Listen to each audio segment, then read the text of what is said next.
good or because I will sell it. And you got to do better than that, because the other three agents that the vendor or the buyer was talking to will sell the same thing. So let's see what's available.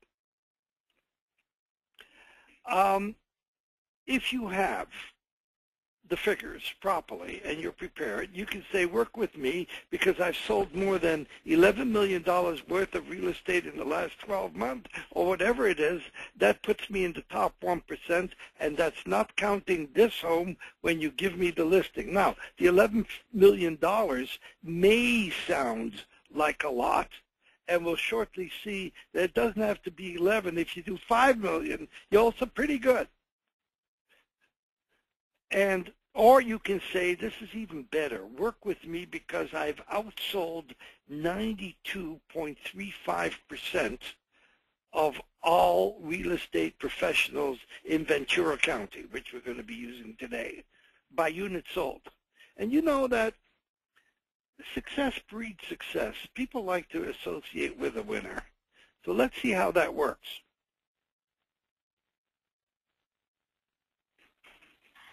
So if we are now to go into reality and we are looking at our performance menu, you'll notice here that we have two options. We're going to take a look at the first option, which is combined ends by units. So now we are taking a look at Ventura County, California as an example. And if you follow my cursor and take a look at the top left corner, it tells us there were 10,883 participants in the selected area. And I should point out that that's only agents who actually had a sale.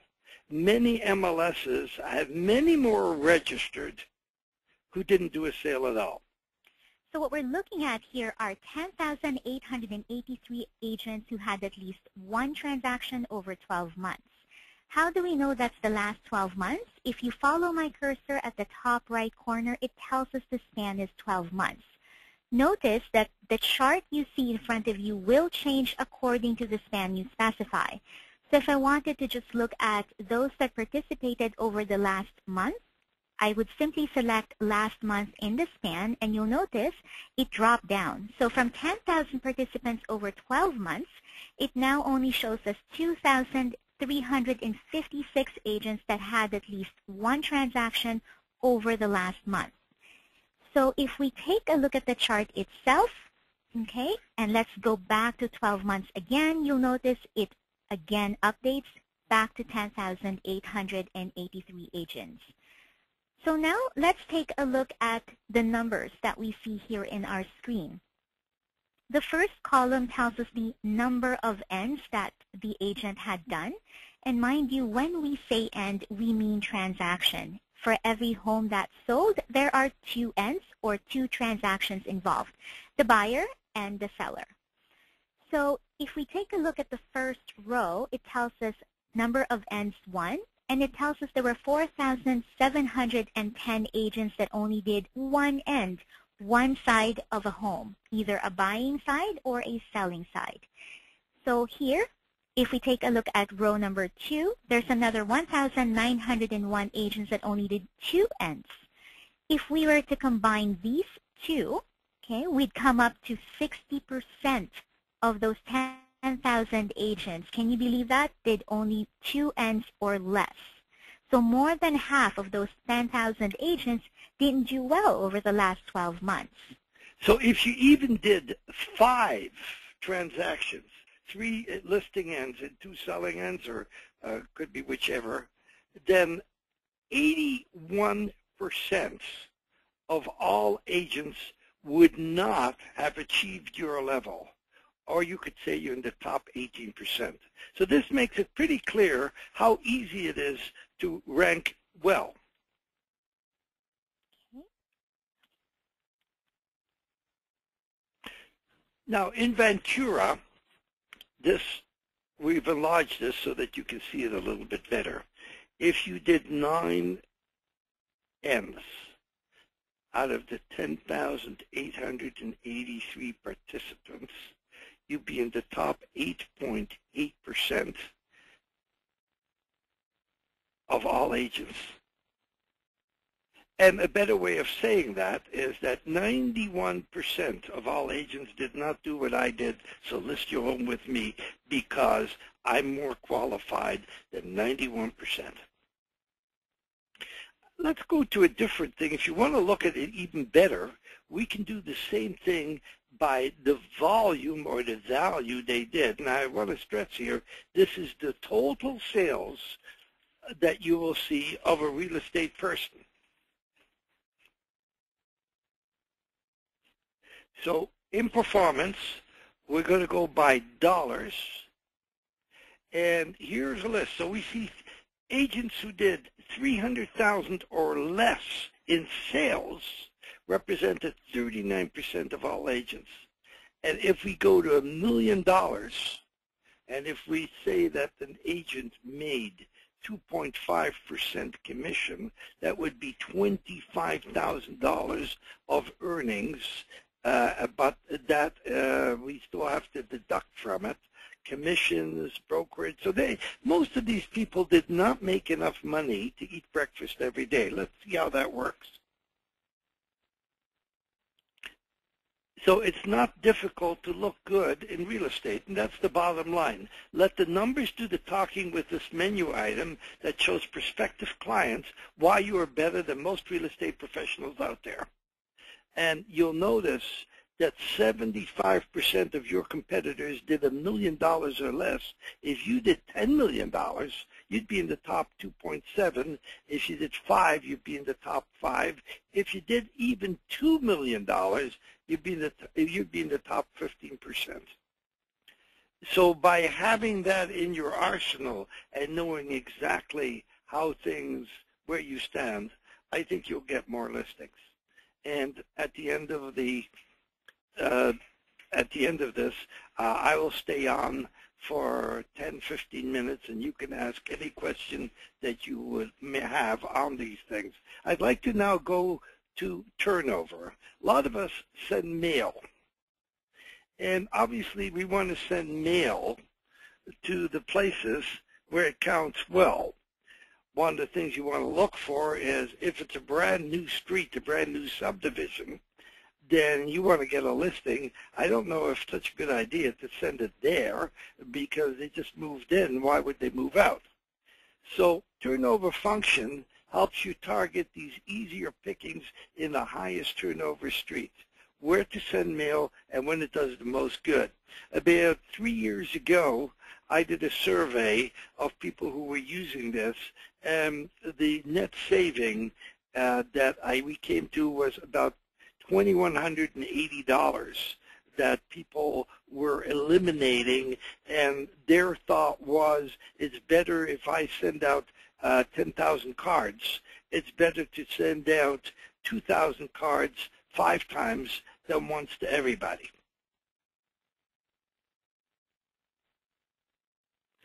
So I've used Toronto here because Toronto has got the largest street in the world.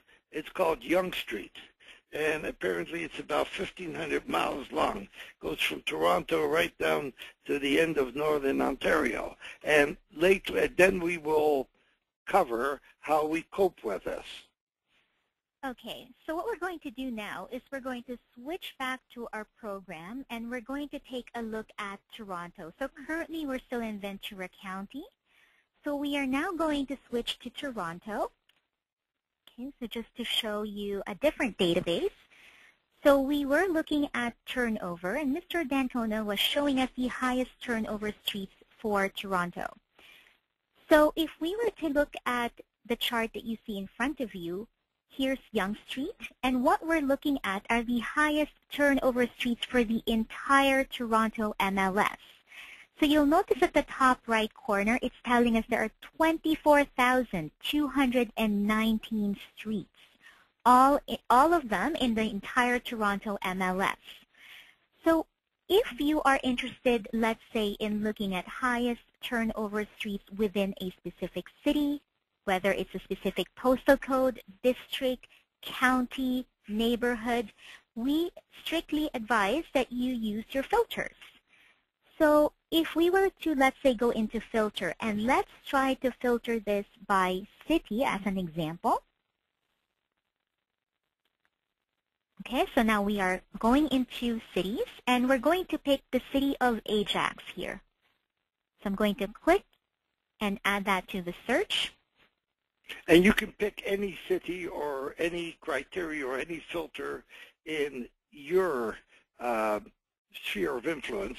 And what you can do is, if you're looking for condos, if you're looking for single-family homes, if you're looking for million-dollar homes, or you can do that. And the fact that we use Toronto, it works all over. So now you'll notice that the highest turnover streets changed. Instead of showing as highest turnover streets for all of the Toronto MLS, it's now showing as just highest turnover streets for the city of Ajax. Now, it's showing as highest turnover streets for 587 streets, which you see here at the top right corner. Now, let me explain the cumulative share column that you see here that's always highlighted.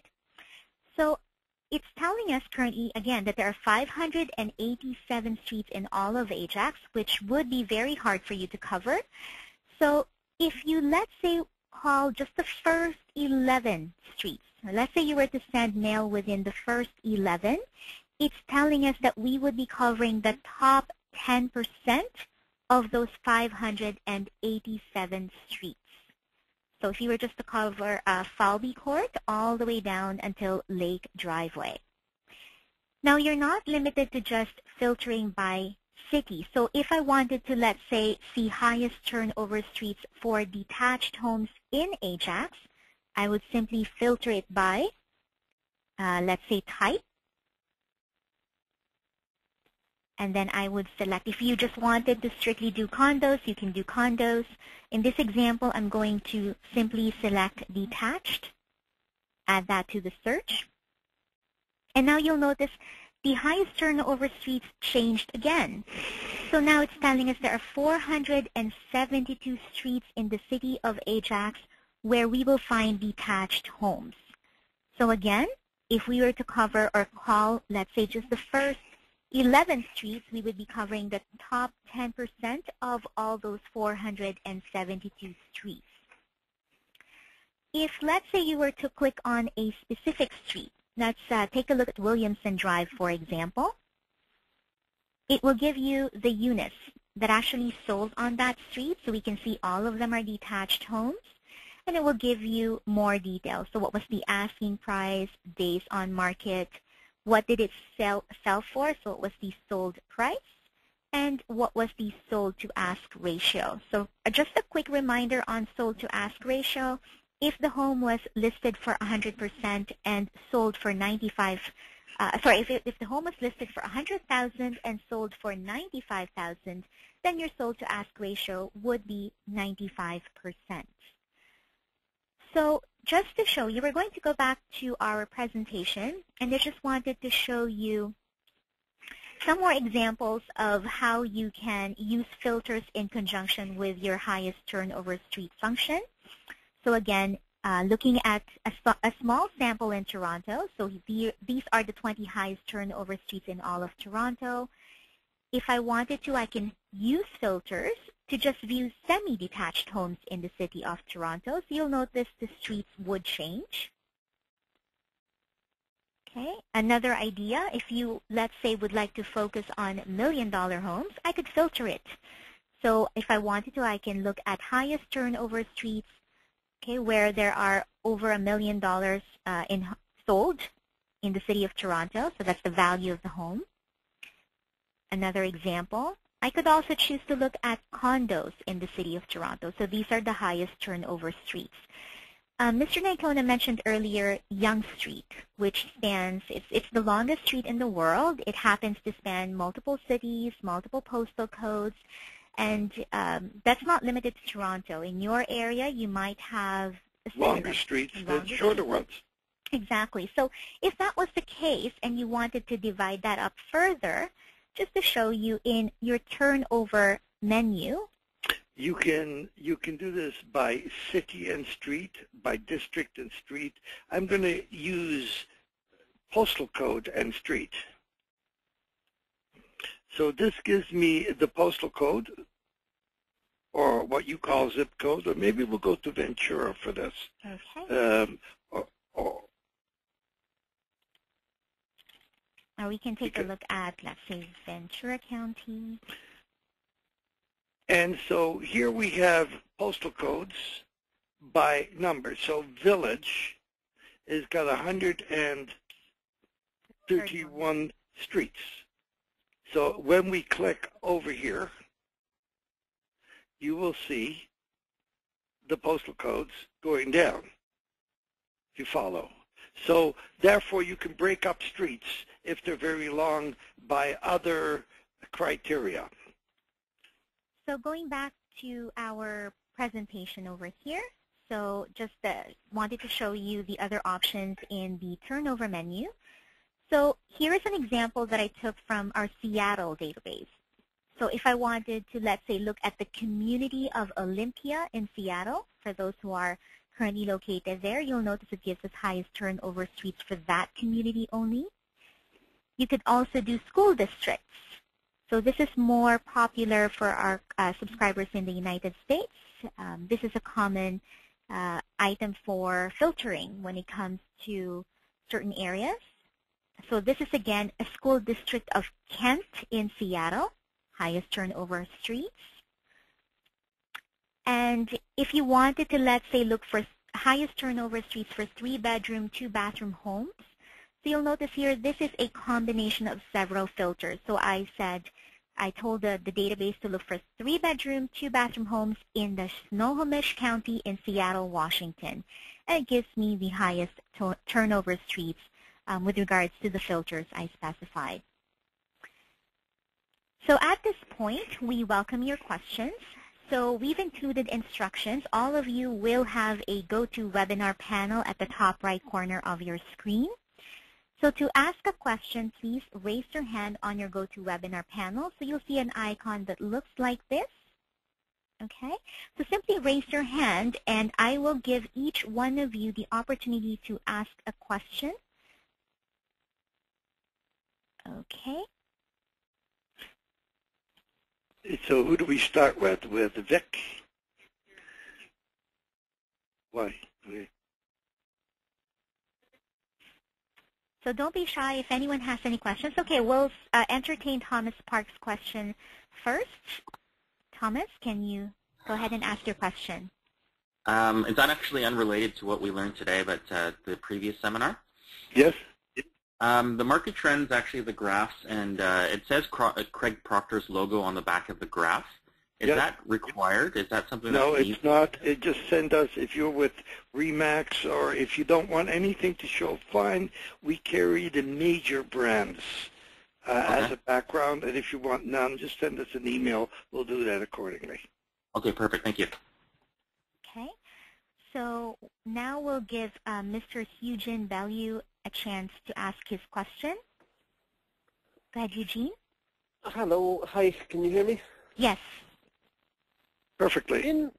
In a community of where I live, there are a street of 100 homes, but there are smaller streets, Plum Blossom, where there'd be five units, and there'd be Spinning Silk would be another 10 units. And those homes don't appear, or they're not effectively if there's 5 homes in one small little street, but it's part of a subdivision where there are homes selling. How do we just pick the subdivision, and then the subdivision will have more. Sometimes when we drill down to a really finite number like 5, it's hard to find any data or to graph what or to do. So if you know the name of the subdivision, just enter it, and then use the highest turnover. Okay. Okay. Any other questions, sir? No, I'm happy. Thank you. Okay, you're very welcome. Okay, so now we're going to give Mr. Stephen Porter a chance to ask his question.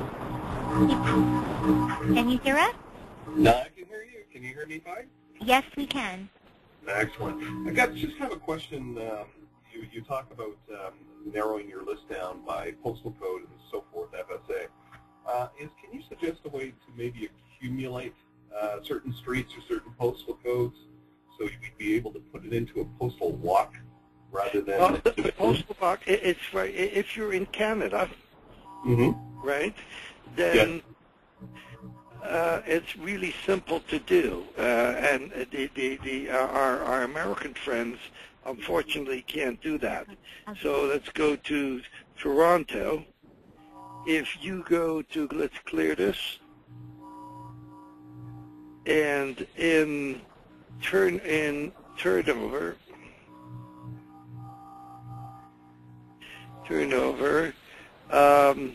if we go to highest turnover streets, no, that's not it. We have a link to Canada Post turnover.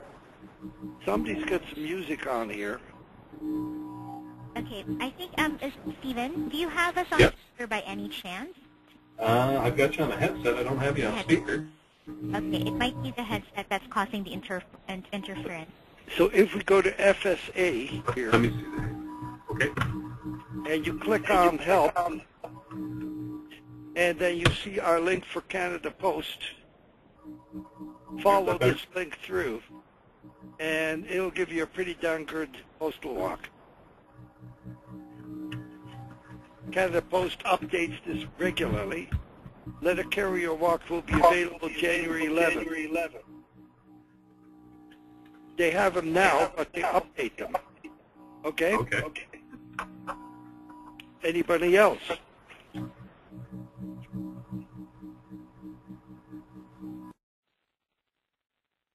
Okay, so let me see who else we have. Okay, let's give Mr. Scott Jones a chance to ask his question. Scott, can you hear us? I can. You hear me? Yes, we can. Go ahead. The question I have is, you guys say you have like RE/MAX and some of the majors. If I were to send you my logo, can that get inserted?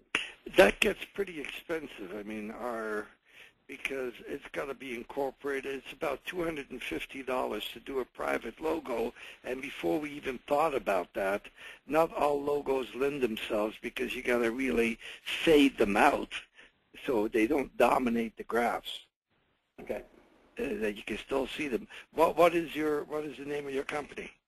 Well, actually, my logo is SEJ Real Estate Team, and it has like kind of a house roof on the logo. Okay, well, send us a copy, and I'll see if it's doable. All right, thank you. Okay. Is there anything else we can help you with, Mr. Jones? No, that was great. This is good stuff. Thanks. Okay. So we're going to now ask or give a chance for Miss Min C to ask us her question. Min, can you? Hi, hello. Can you hear me? Yes. Perfectly. Yes. Okay. Hi, Liang. Here's Min. I'm calling from BC Vancouver, and I asked you a question last week as well. And I will just follow your seminar, and then you saying go to the turnover and go to the filter by the city. Because right now I'm trying to send some postcard, and I just want to really like nail down like which building or which busy street. So I couldn't follow like when you was talking. You said after highlights the turnover street. So if you would call this afternoon after this webinar, we'll go. I don't think it's fair to the other participants to go through it again, but we'll be pleased to do this again with you. Okay? So you have. Do we have any recorded yes, seminar? If you, it will be made available, I think tomorrow or the day after. This entire thing, when you log on, it'll be on YouTube, and you can just click on it and go through it again, okay? And that holds for all participants. Okay, so I just go to the YouTube? No, you will go to the website, and there'll be a link to YouTube, to this webinar. Oh, okay. So what we'll probably do is I'll probably send an email to all the participants for today's session, and I'll give you specific instructions as to where you will be able to view a video recording of this presentation. Okay. And another question is, like I found one building and then which has like a very high turnover in last 12 months, but then when I went to the MLS and I found that's just pretty like a 1 or 2 years old building. So should I target that type of building or not really? Well, not really, because you know if you just move in, You don't, you know, you just bought if you just bought a car, then I can't sell you another car, can I? Yeah. So I wouldn't do that. One of the tips that many of our people do is they go to the building of their choice and they become friends with the superintendent. And the superintendent knows more than anyone else. And so if you become friends and maybe make sure that you give him some money, he's the first person to know that somebody may want to move out.